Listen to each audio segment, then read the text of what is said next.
Con nosotros está César Ruilova, él es expresidente del Colegio Nacional de Abogados. Ayer la Asamblea Nacional aprobó la ley de carrera judicial. ¿Cuál es el impacto que tiene la aprobación de esta ley en medio de críticas contundentes, diríamos escandalosas, sobre el manejo que ha tenido nuestra Administración de Justicia? Compra de fallos, jueces suplentes que ejercen como principales, la poca credibilidad y los fallos, como se dice en el foro jurídico, a veces adversos y en contraposición con la legalidad. Buenos días, Justino. Bueno, después de 10 años, 11, 12 años de estar adelantando la posibilidad de que el órgano judicial pudiese autorregularse en el sentido de tener una carrera judicial para poder resolver temas de estabilidad laboral, que son temas fundamentales en los servidores de ese poder, también el régimen disciplinario, el asunto de la formación de los funcionarios, todo ese engranaje que estaba a la discrecionalidad de los que en el momento disponían del poder de decisión, el Poder Judicial. Hoy, gracias a Dios, o ayer, la Asamblea da un espaldarazo a propósito de la ley de carrera judicial para resolver uno de los espacios que tienen y van a impactar positivamente en el tema de la estructura del Poder Judicial, en el sentido, insisto, de la estabilidad, la tranquilidad de un servidor público, y que si se gana un concurso bajo las reglas del juego va a permanecer con esa estabilidad en el puesto, y si hay que sancionarlo están las reglas ya establecidas previamente para dicha sanción. Eso es favorable. Esta ley de carrera judicial incluye también a los jueces, a operadores de justicia. Incluye a los jueces.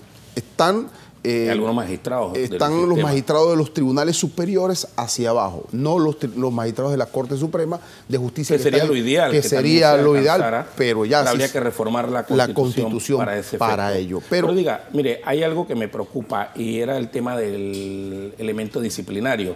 Antes de esta ley, quien investigaba a los jueces, por ejemplo, de circuito, póngale penal, era su superior jerárquico.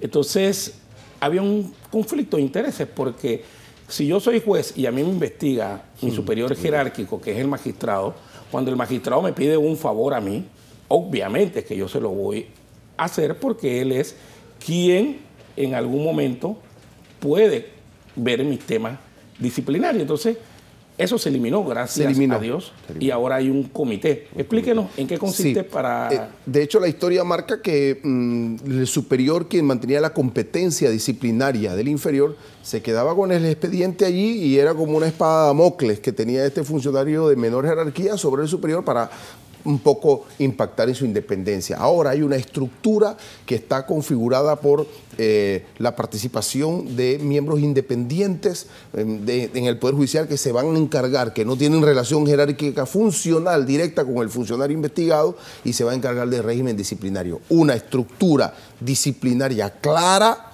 de normas sobre falta a la ética, régimen disciplinario y un tribunal, por llamarlo así. ¿Sabe qué me preocupa también, licenciado? Por ejemplo, que las decisiones, los fallos de los jueces no pueden ser considerados medidas disciplinarias, porque hay gente aquí que, por ejemplo, si un juez penal adopta una decisión frente a un determinado caso de impacto mediático, etcétera, como se maneje, le ponen un proceso disciplinario al juez. El juez no puede ser sometido a un proceso disciplinario en virtud de su decisión judicial. ¿Eso se conservó? Es que nunca debe haber existido esa posibilidad.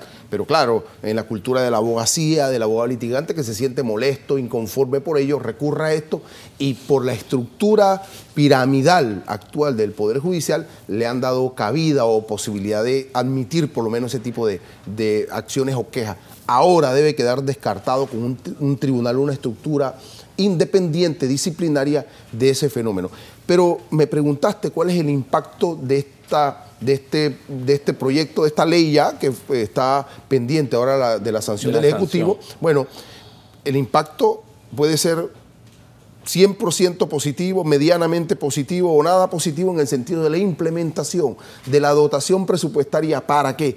Para que los regímenes que hay que implementar de carrera en el sentido de los concursos sea independiente, claro y objetivo, para que se dote de las estructuras, porque hay tribunales creados que no se implementan. Ahora falta el presupuesto del Ejecutivo, la dotación presupuestaria para hacer realidad esta ley en todos los niveles de la misma. Menos corrupción también sería algo de los elementos de impacto en esta ley. Debe existir la posibilidad de que los servidores lleguen a concurso, se haya estudiado su hoja de vida y su trayectoria, el compromiso de estos servidores públicos que quieren incorporarse en el Poder Judicial, el estudio, el análisis de ello y por supuesto debe reducir. Pero, insisto, esto es una parte del problema. ¿Cómo hacemos para que la designación también de los magistrados, sus actividades y conductas que no sean transparentes o irregularidades también sean manejadas?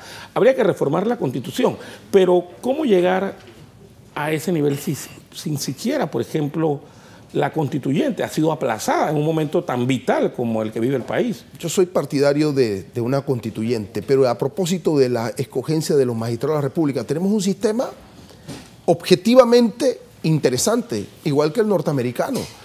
El Ejecutivo lo nomina y el Legislativo, la Asamblea, lo ratifica. Lo que ocurre es que no hay ponderaciones, no hay momentos que está esperando el presidente para nombrar ya y poner a la palestra pública la posibilidad de los dos magistrados que hacen falta. Yo creo que es el momento para generar ese debate. Y la Asamblea generar la censura, los diálogos y la oportunidad para que las personas puedan dar una opinión a propósito de los nominados. El tema es quién censura después a un magistrado. ¿Qué rendición de cuentas rinde un magistrado de la República de Panamá? ¿Dónde están esos mecanismos? No existen. Ninguno. Son nulos. Y pasan 10 años y el magistrado no le rinde cuenta a nadie. Ahora, 3 elementos positivos, brevemente, de esta ley y que puedan impactar en la imagen de la Corte, totalmente deteriorada en su prestigio. Me parece que dejar claro que un tribunal disciplinario, una estructura disciplinaria va a poder resolver ese tema con objetividad. Me parece que el asunto de la estabilidad laboral va a generar también una mística o debe generar una mística distinta a propósito de esto. Y lo más importante, la mirada de los otros órganos del Estado a propósito del Poder Judicial frente a la dotación de una ley como esta, debe entrañar también una mirada presupuestaria para impactar no solamente en el asunto ese, sino de la tecnificación, de la rendición de cuentas y de resolver los problemas de mora judicial y de calidad de justicia. Una mirada de los otros poderes de justicia al Poder Judicial lo pone en la palestra y en la perspectiva.